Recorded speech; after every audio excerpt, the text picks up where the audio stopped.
pa, ano ba? Buhay pa huhulihin nyo o minsan patay na? Patay, minsan buhay. Depende. Depende Mano kasi lang, ang tawag kasi sa Tagalog yung ano, parang... silok. Oo, yun. Silok, yung parang bitat. Oo. Yan, bitag. Ibig sabihin, sa bundok maraming gabi-gabi. Marami. Oh? Di Sa kanila na lugar, marami talaga. Nanganganak? Doon na sila mag-ano. Panganganak. Sa bundok? Ako. May mga sungay yan. Pag malaki na. Pag matanda na. Hindi nangangagat. Pag nagat. Hindi nangangagat. Mga O huwag na gano'n. Pagka na ano siguro, pagka na, parang na corner ba? Parang tao din, pagka na ang Pag gipit. matamaan nga ng aso na Kasi, di ba, pinopontry yung mga baboy, no? Pero sila nasa bundok sila, dumadaan sila. Umaakit ng mga ano yan, mga strapa. Magaling yung mga akit.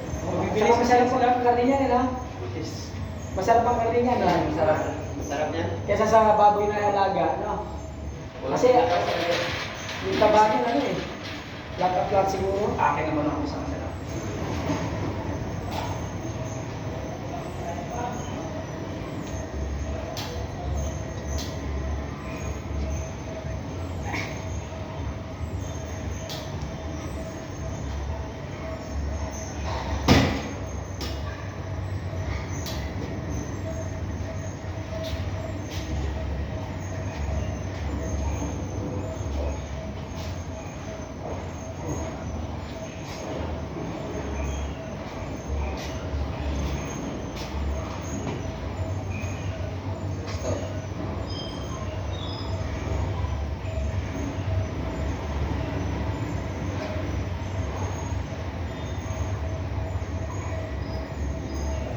Bakit? Pusya talaga. Si Master, hindi baboy yung